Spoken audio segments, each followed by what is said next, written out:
Okay, test na natin to kung gagana, no? Tingnan natin. Yun, nag-open na yung ating relay. No, pag na-open yung relay ngayon, pag sinundan nyo yung linya na yan from inverter na isakit tayo ng AC papunta sa ating Facture external charger. At ayan, nakikita nyo start ng dissipation na ng ating lead acid battery. So nag-automatic on na yung ating ginawang setup.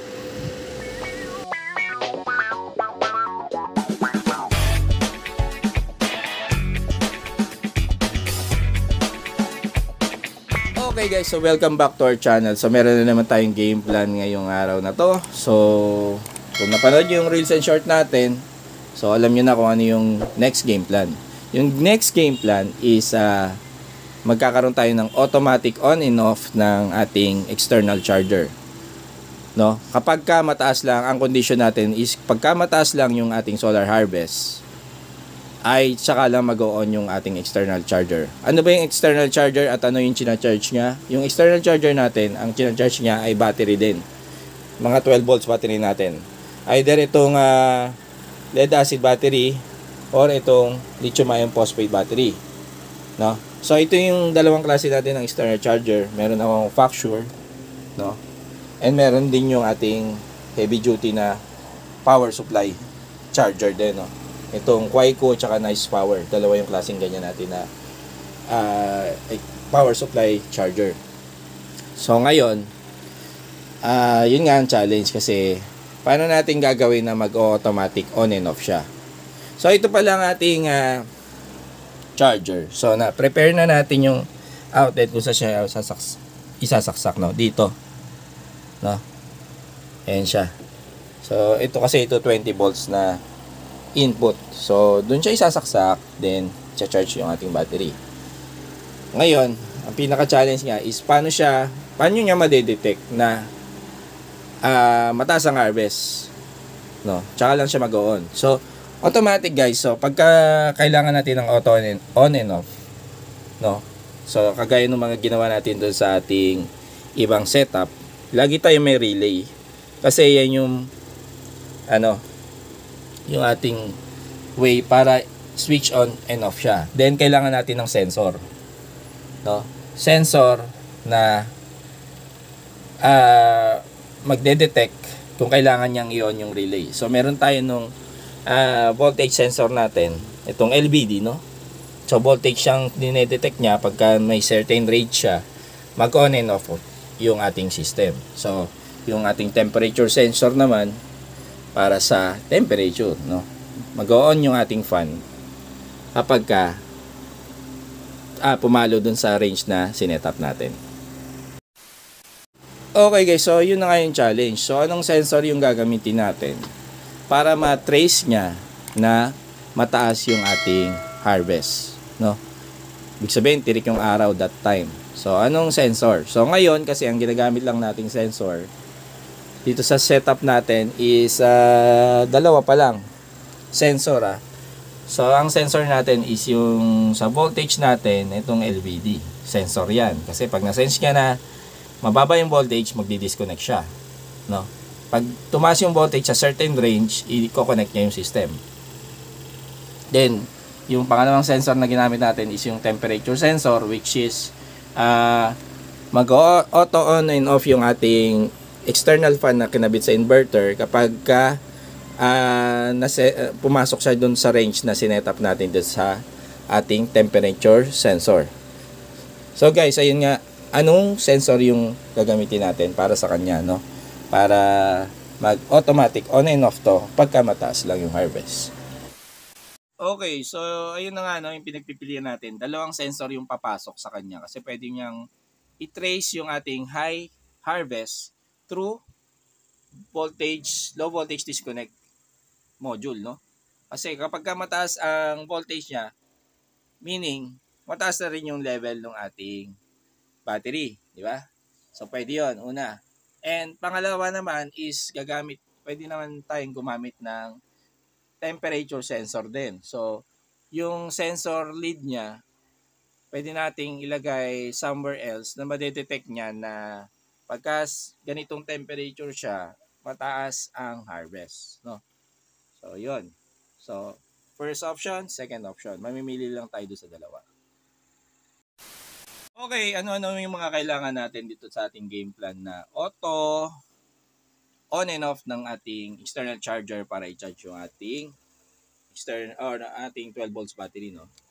So, unang-una, syempre kailangan mo ng charger na mag-auto on and off kapag naka-trace siya ng AC input power, no? And pangalawa, dahil nga mag-auto on and off siya, kailangan natin ng sensor. So, yung sensor natin is kailangan matetrace niya yung high harvest. So, yun nga, either LVD siya or temperature sensor yung pinagpipilian natin. And pangatlo is kailangan mo syempre ng relay. So, kailangan natin ng DC-AC relay. So, yung DC side, yung nagko-control ng switch, yung AC side yung kanyang kinakat na line. So, ang relay natin is dito natin lalagay yan. Kasi prepare natin na AC line, no, na nakakonect sa ating inverter. So, dito natin puputulin yung ating AC line and ikakabit yung ating relay. Okay, so babalitaan ko kayo pagka na-set up na natin kung anong na-decide natin na gagamitin na mas effective na sensor. Ito na nga, no? So 11:28 na in the morning, almost magtatanghali na guys. So ito na, no? Update natin dun sa ating ginawang setup. So nagawa na natin yung auto on and off ng ating external charger. So ito na siya, no? Yung charger nakasaksak, nakita nyo nagcha-charge. So ang ginamit natin ngayon muna is yung Facture. Kasi yung Facture is pag sinaksak mo siya, no, automatic mag-on yan basta naka yung terminal ng ating positive and negative is nakakabit sa battery. Magcha-charge siya ng kusa. Unlike dito sa ating power supply na binili, may safety kasi to guys. Hindi porket may supply siya na power, magkakarga na siya sa battery. So may on and off pa siya dito. So ito muna yung Facture yung ginamit natin. So ang plano natin later siguro bibili tayo ng another power supply na wala siyang power on and off, no. Basta automatic siya magcha-charge basta naka-detect siya ng supply power, no. Okay, so yun na nga. Ayan na, gumagana na. So anong ginawa, ang question dyan is anong ginamit nating sensor para mag-on yung charging dito, no. So ito muna, no, pala. So ito yung ating AC na terminal, no, na ginawa. So nakakabit yan sa SAM-dome. Then meron tayo ditong relay, no, na magkokos ng on and off ng supply ng power. So DC AC relay to guys. So ang sensor na ginamit natin is, so sabi ko sa inyo, namili tayo between temperature sensor and LVD. So dalawa lang. So ang ginamit ko is temperature sensor. So explain ko muna kung bakit hindi yung LVD yung ginamit natin. So unang-una, mapapansin nyo yung LVD natin, dalawa yan guys, no, LVD. So yung nakikita yung voltage sa LVD while nagcha-charge yung ating battery is ayan yung charging voltage guys. Hindi pa yan yung voltage level ng inyong battery. So hindi nyo masasabi na yung 26.5 na yan is yan na yung reading ng voltage nyo kapag ka hindi nagcha-charge yung battery. So hindi natin masasabi na, kasi papatak na 26.5, nasa around ano na yan guys, 80% ng battery level.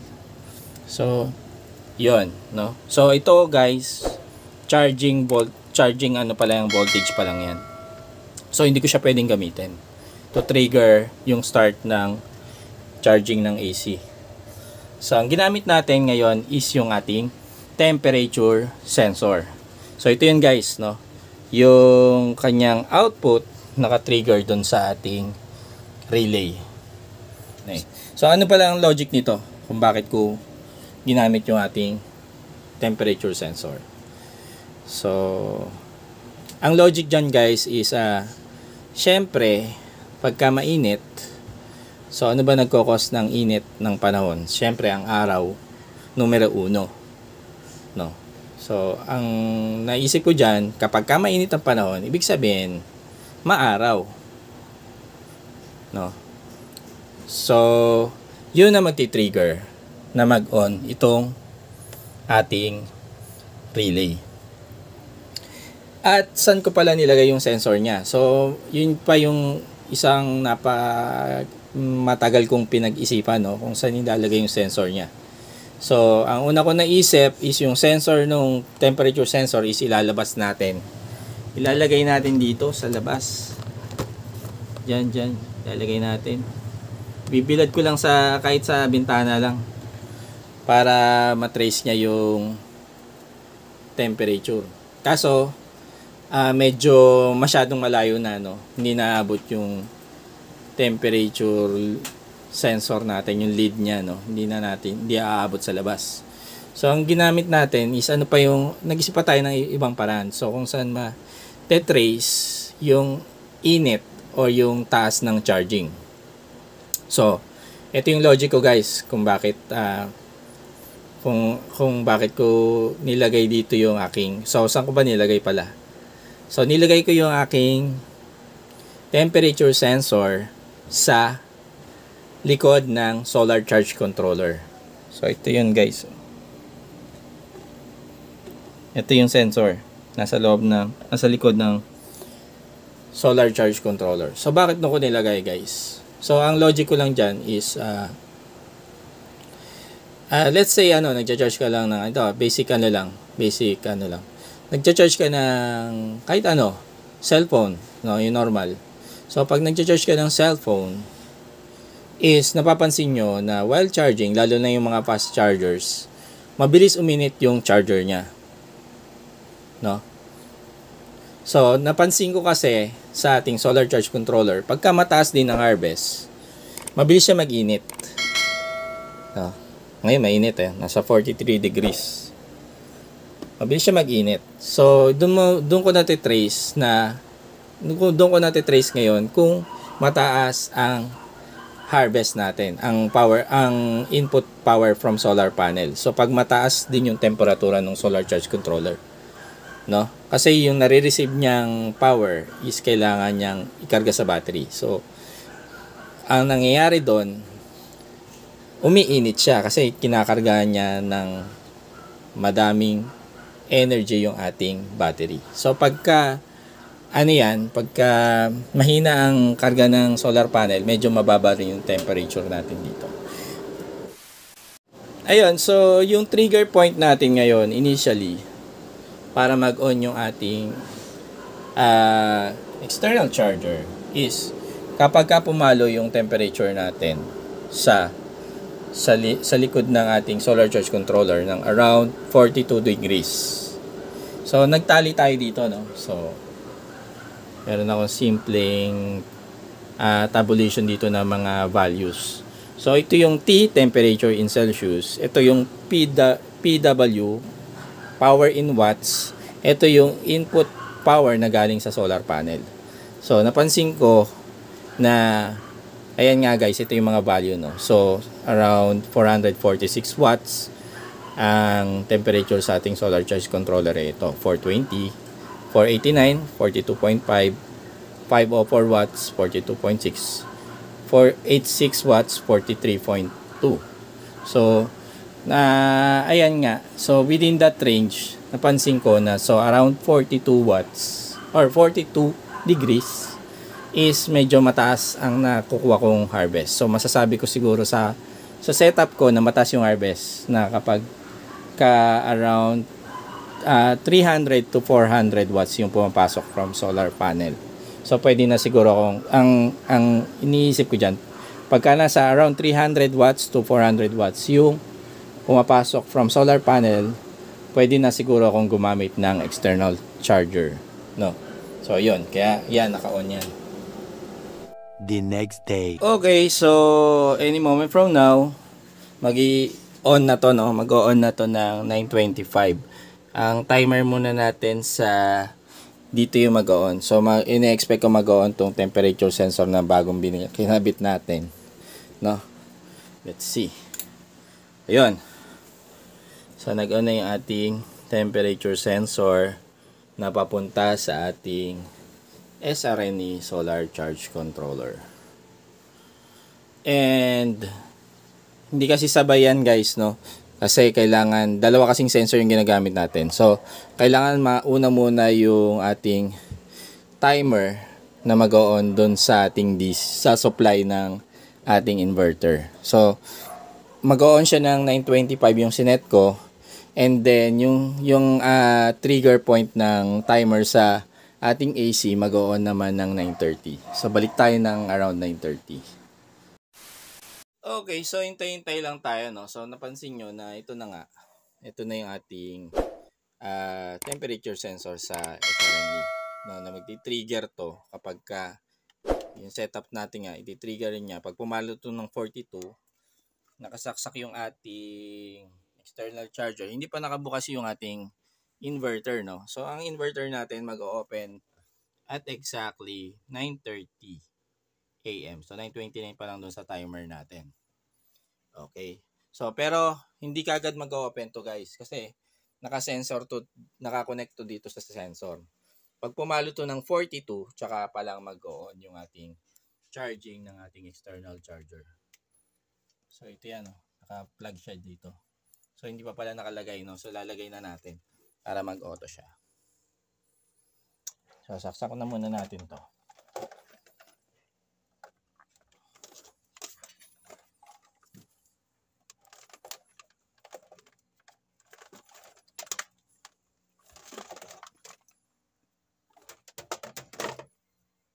Saksak natin dito. Ayan. Oh. So mamaya yan mag-auto yan. O yun, nag-on na to. Dahil nga 9:30 na. Oh, 9:30 na. Nag-on na yung ating inverter. So yung sensor natin, yung ating timer sa inverter is AC, no? Hindi siya dito. So meron syempre yung konting difference sa kanyang time, no? Kasi hindi naman siya, what do you call this? Hindi naman siya accurate yung setting natin ng time, no? Hindi siya synchronize yung time niyan. Magkaibang timer kasi yung ginagamit natin. Pero sa matter of seconds lang yung difference nila ng time nila. So yung sensor natin para sa ating AC is nandun nga sa malapit sa outlet natin. Okay? So ayan. 36 pa lang yung ating temperature sa ating sensor. So hindi pa yan mag-i-start guys. Wala pa rin siya. Kahit nakasaksak na siya dun sa ating inverter. Okay?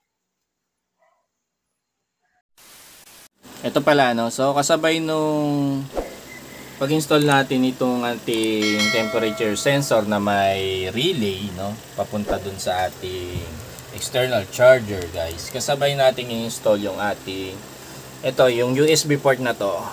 In-install din natin, no? Sabay sila nag-on ng temperature sensor.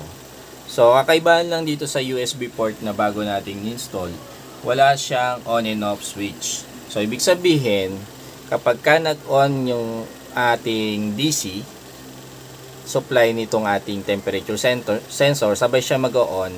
And then, kung may nakakabit tayo ditong mga load, no, dito sa ating USB, kagaya ngayon, dalawang power bank, magcha-charge siya ng kusa. Basta nakakabit siya.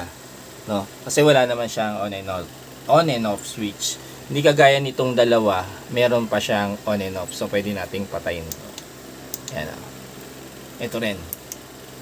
Yan. Namatay yung ilaw ko. So, yan natin ulit. Yan. So, on siya. And then, when it comes to ating temperature value, so 36.1, ayan guys, oh, 142 watts pa lang yung pumapasok sa ating na power galing sa ating solar panel. So, mababa pa siya. No? So, kaya yung temperature natin sa ating solar charge controller, mababa pa rin. So, hindi pa siya magti-trigger. Ibig sabihin, ito yung sensing natin kung mababa talaga yung power na pumapasok sa solar panel. So hindi magi-start to. No? So yun yun, no? So ibig sabihin, kung talagang mababa yung harvest, hindi niya i-on yung ating external charger. Okay? So yun yung magandang nangyari dito. Hindi siya basta pagka naka-on yung inverter, mag-on siya, hindi ganun.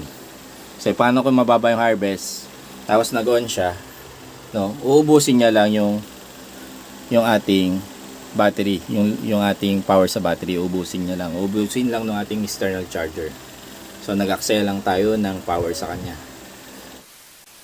Ganito pala yung tsura dun sa ating labas, no? So hindi pa ganun kaaraw guys, so hindi natin sure kung maya around 10 siguro sisikat na ang araw ng gusto. Pero ayan guys, ayan yung ating basihan ng ating temperature sa ngayon, no. So hindi mainit, so kaya yung solar charge controller natin ngayon hindi pa ganoon ka init din, no. Kasi wala pa masyadong, hindi pa ganoon kalaki yung pumapasok sa ating solar panel na power, no. So ito, kakatapos ko lang basahin yung ating mga solar panel. So nakita nyo nabasa yung ating bubong kasi napansin ko malikabok may construction kasing ginagawa dito sa aming likod bahay. So ayan guys, so napansin nyo na medyo may sikat na yung araw compare kanina, no? So halos mag-alas 10 na rin naman kasi. So yung i-check na natin yung ating temperature sensor, ito na yung value niya, no. So kanina mababa pa siya, pero ngayon nasa 39.3 na yung ating temperature sa heatsink ng ating solar charge controller. Tapos ayan guys, ayan na yung pumapasok na power from solar panel. 540 watts. No? So hintay-hintay pa tayo ng konti. So sa ngayon, guys, ayan, off pa yung ano natin. Ito yun naka-connect siya, no. Itong relay na to. Naka-off pa yung relay, wala pa siyang ilaw, no, kagaya nito may ilaw. So hindi pa rin nag-i-start yung charging natin ng ating Facture, no, external charger. So hintay-hintay lang, balikin natin ito mamaya. Temperature check tayo ngayon guys. So nasa 41 degrees, 41.8 degrees na yung nasa ating temperature sensor and 424 watts yung pumapasok sa ating solar panel. So napansin nyo na ito yung sensor, ito yung relay, naka-off pa rin siya, wala pa rin siyang ilaw. So hindi pa rin nagcha-charge yung ating external charger, no, na nakasaksak dito. So ayan siya guys, So hindi pa rin nag-on yan. Pero nakakabit na yan sa ating battery. So hintay-hintay tayo dahil pagpalo ng 42.0 degrees is mag-on na yung ating relay. Eventually. Okay, so ito na nga, no, 41.9 degrees na yung ating temperature. Let's see kung mag-on na siya, no. Sa pagpalo ng 42 degrees, mag-on yung relay natin and mag-on natin yung ating charging ng external charger. Okay, so wala tayong daya dito. Let's see. Okay, 42 degrees, nag-on na yung relay natin, may ilaw na siya. And pag sinundan natin yung linya niya, nakakabit sa ating solar, sa ating external charger. Ayan guys, makikita nyo yung ating Facture external charger. Nag-i-start na siya ng desulfation dahil nga lead acid to. Start na siya ng charging natin. Okay. So ito, tuloy-tuloy lang yung ating pagtaas ng temperature sa heatsink ng ating solar charge controller. Nasa 42.6 na siya guys. So, bali ang assumption lang talaga natin dito is pag oras na pumalo ng 42 degrees yung ating temperature sa heatsink, medyo malaki-laking power yung nasasagap natin from solar panel. Kaya tumataas yung temperature ng ating heatsink. Okay? So, yun yung nagiging trigger point natin niya. And, yung setting naman guys, so 42 degrees, ito yung sinasabi kong setup ko, no? 42 degrees para mag-on yung ating power output na magti-trigger dun sa ating relay para mag-on. Pero yung off naman niya, offsetting natin, sinet ko lang na mababa guys, no? Pero surely, while the sun is up guys, habang may araw tayo, hindi nabababa ng ganito yung temperature ng ating solar charge controller.